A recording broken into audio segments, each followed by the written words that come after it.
Yooyaa jaalatamtootaa fi kabajamtoota uummata qashtii akkasuma jaalatamtootaa fi kabajamtoota maatii jiruu miidiyaa nageenya keenya bakka jirtanitti bakka teettanitti bakka hojjettanitti bakka deemtanitti isin haa dhaqqabu isiniin jenna. Odeeffannoo keenya guyyaadhaa qabannee isiniif dhiyaannee jirra. Odeeffannoon keenya guyyaadhaa waa'ee ijoollee waraana bilisummaa Oromoo karaa nagahan galaniiti. Ijoolleen waraana bilisummaa Oromoo karaa nagahan galan ijoolleen sun eessa jiran?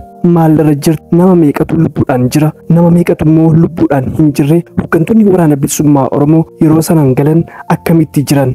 Kan jedhu ragaa qulqulluu wajjin qabadhee isiniif dhiyaadhee jira. Egaa hordoftootaa fi kabajamtoota keenya namoonni jiruu miidiyaadhaaf haaraa taatan yookaan subscribe hin godhin subscribe gochuudhaan maatii jiruu miidiyaa akka taatan isiniin jenna. Akkasuma like share gochuudhaan nu jajjabeessaan dhaamsa keenya gara guutuu odeeffannoo keenyaatti osoo isin hin dabarsin dura yaada nama paartii bilisiginnaa ta'e yookaan yaada nama miseensa bilisiginnaa ta'e tokko isin dhageessisee gara waa'ee isaanitti isin dabarsa.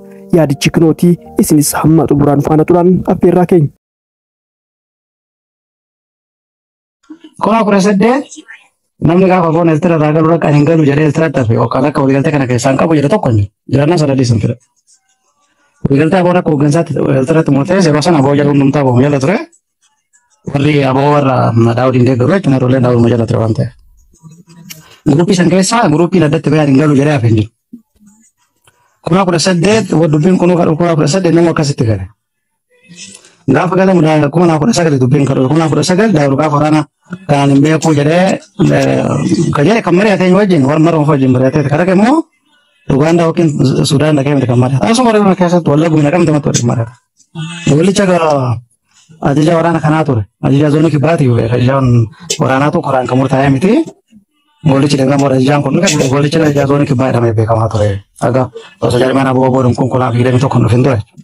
Walichi mataa isaa agaasitti dhufee mari'achaa ture hooggansa aboo wajjin. Walichi mataa isaa namni galiin hin jiru yeroo san kuma kudha sagal qofa waraanni bakka jiru kun haa galuu dugugameen galee waraanni kun irratti hafee kun galee jira kanaaf kun haa galuu gaafa jedhamu dubbiin kun dhufe malee namni galiin hin jiru yaaduma wanni qotan malee kana jechuun waggaa 70 dura ta'e miti waggaa 7 duraati kun Daame waggaa 7 dura galate waan kana beeku ta'a malee namni Oromoo ta'e waan kana beeku. Sosa waliin waliin kabira akkuma magaluun sirrii miti hafuuleen sirrii miti baay'ee. Eenyumtu uummata mari'atee nafne murtii uummataalee miti hafuu uummataa sadii hafuutu balaa kanaa jiru fide beeku. Hafuu saniin Oromoon du'arraa hafee hin jiru beeku. Oromoon du'e garuu baay'ee kumaata. Galuu saniinis Oromoon du'arraa hafee hin jiru. Oromoon du'e kumaata. Lakka sababii lammaffaa Lugar bandataanaan amma eenyu fidanii rumaayyuu ijoollee jiddu galaa kubballaa turaa malee inni gargaaraa sammaaltu barsiise. Barumsa kan jiru jiddu galaa. Isa jiddu galaa waraanni kun jennaan jenne malee namoota dhuunfaadhaan leenjisee fidu. Waraana zoonii jiddu galaa kan uume sanyi. Waraana zoonii lixaa kan uume marro. Waraana zoonii kibbaa kan hoogganaa ture gollicha kan waraanni chiifii walii galaa qabaatee waan nama bakka bakka tajaajiltu. Waraana arsii kana kan fide sabaayif. Namoo finna waraana naannoo jiru kana geedee horsadee tanii nama babbaatee uumeef. So gaafa garaana keessatti gartummaan uumamee wal lolu gareen tokko keessa walitti garagaltu gareen tokko keessa deeman. Waraanni sanyiitiif sanyii fi marroon dura kan lolaa ture. Keessattuu kuma lamaaf digdamii tokko erga booboon hundaa'ee irraa kaasee waliigalteen qaban. Adeemsa keessa waliigalteen isaanii hamma taata shurrubbee fi marroon bare harka bitaa fi mirgaa turan. Nama lammaffaa marroo ture shurrubbee. Wal lolanii jecha kan barbaadamaa ture baqatee booda daandii argannaan garee sanyii kan argannaan walitti dabalamanii waliin immoo galan. Walitti dabalanii paawarii uumuu hin dandeenye. Waraana sun irraa aanee dura bara ofii wal fixaa turan miti osoo bara hin galiin dura wal dhabanii gareen kun keessaa gadi gareen amma itti paawarii dhabe kun garaan dhufee paawarii mootummaatti galee paawarii godhadhaa wanuma mootummaatti galanii finne tokko paawarii godhadhee garee kana rukutaadha malee uummata Oromootiif hin jiru. Gareen kun rukutaa ture. Kooluu rukutaa ture waraanuma kanatti wal rukutaa ture. Waraanni achiinis rukutamu gara galu gaafa hin qabne garaan uummata. So kanaaf waraana murna waraana garee wayiitu fuudhee fide malee waraana yaaduma uummata Oromoo kana tokko haguunumaaf waraana Bilisummaa Oromoo jennee waamin malee gartumatti bakka bakka hundeessa. Hararee akkasumatti jira. Inni kan inni kalee jildu waraana kanas sanyumatu deege malee waan adda tokko leenjii addaa qabaatee kun beekumsa walirra qabaatee adda ta'e waan ta'e hin qaban. Waan isaanis as taana waan sanyii maroo walitti buusanni guddaan kan xumura irratti maallaqa. Maallaqa ijoollee naannoo maanni kana naannoo Salaaleetti ijoollee naannoo yuunivarsiitii naannoo Marataa dhufan ijoollee 160 wayisan atleast namni xiqqaan qarshii 200 kafalee maallaqa sanatti qabaddoola. Maallaqni ajaja olaanaa biraa dhufuuf hin dhufini. Wanti yeroo baay'ee murna walitti buusaa maallaqa. Nutuma asitti nama miliyoona 5 kafalee bar ajajaa olaanaa gaafannee nama qabsaa keessa ture nama baa'oo keessa ture ijoolleen kun hedduu warra qabsoo illee beekna waan taateef nama dura qabsoo keessa ture qabanii miliyoona shan gaafannaa bara hoggansa olaanaatti bilbilee miliyoona lamatti keessa dhaate.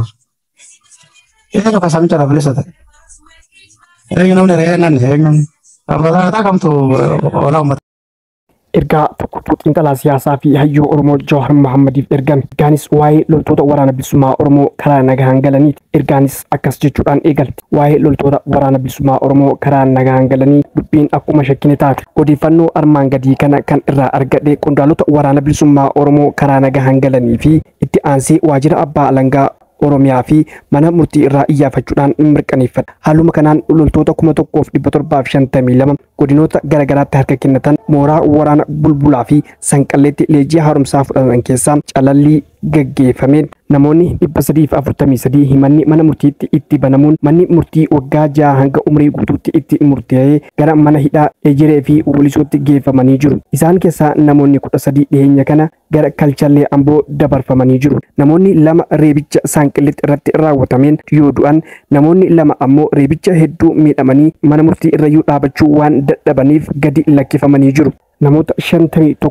qofaaf ramaddiin hojii kennamee waajjiraalee nageenyaa naannoo fi godinaatti faca'anii jiru. Warreen hafan leenjii haaromsaa booda birrii 9,000 koomishiniin ramadamee fi gara maatiitti deebi'aa jedhaman birriin kennameef kun gara baankii siinqee waan dabreef hedduun isaanii baafatanii fayyadamuu hin dandeenye. Ijoollee gara qe'eetti deebisan keessaa hammi tokko waraana bilisummaa Oromootti yoo deebi'an gariin gareedhaan gurmaa'anii saamichatti bobba'anii jiru. Turbaanota darbe bakka baay'eetti qaamonni mootummaa fi uummata walitti bu'uun ijoolleen baay'een ajjeefamanii jiru. Kaan ammoo magaalaa keessa faca'anii rakkachaa jiru. Yaadadhaa ijoollee kana yoo galchan yakka gaafa lola irra turan raawwataniif dhiifamni akka godhamuuf fedhii isaanii irratti hundaa'uun gara hojii mootummaa yookaan mallaqa gahaan kennamee fi hojii akka bobbaafaman waadaan galameefii ture. Gochi akkanaa araara gara fuulduraatiif danqaa ta'a jechuudhaan namni kun ergaasaa xumura. Egaa hordoftoota fi kabajamtoota maatii jiru miidiyaa akka yaada nama kanarraa hubanneetti ijoolleen waraana bilisummaa Oromoo karaa nagaan galan hundi isaaniitiyyuu akka jedhametti osoo hin taane faallaansaniitiin kun ajjeefamee kun hidhamee kun immoo baqatee waraanatti deebi'ee kan hafan immoo gurmaa'uudhaan saamichaa fi akkasuma nama ajjeechaa irratti yakkoota garaagaraa irratti akka bobba'anidha. Namni kun kan dubbataa jiru wanti kun dhugaa yoo ta'e waan akka malee nama saalfachiisudha, akka malee waan nama qaanessuudha. Fuulduratti nageenya waraana bilisummaa Oromoo fi mootummaa jidduutti ni dhufa jedhanii yaaduun waan nama ulfaatudha, waan tilmaamuu hin danda'amnedha gonkumaa guutumaan guututti jechuudha. Ergaa kana kan ergee namatu Jawaariif ergee Jawaaris gara fuula feesbuukii isaatiin buusuudhaan nutis Jawaar wabeeffachuudhaan kan isin biraan geenye kan galan yoo nagahaan hin jiraanne ta'e nagahaa mitiyyuu waan jedhameyyuu kan hin guutanneef ta'e kaawwaniin akkamitti galaa karaa nagaatiin mari'adhaa jechuun danda'ama. Kana jechuun lubbuu namaarra murteessu jechuudha. Mootummaan kun garam akka deemaaruyyuu waan nama gaafii namatti ta'udha. Egaa hordoftootaa fi kabajamtoota keenya odeeffannoowwan amma nu dhaqqabde hanganuma. Odeeffannoo keenya biraatiin hamma walitti deemnutti nagaan turaa isiniin jenna. Namoonni Jiruu Miidiyaadhaaf haaraa taatan yookaan sabskiraaybii hin godhin sabskiraayib gochuudhaan maatii Jiruu Miidiyaa akka taatan isiniin jenna. Akkasuma laayik sheer gochuudhaan nu jajjabeessaan dhaamsa keenyaa waan nu wajjin turtaniif galatoomaa ulfaadhaa.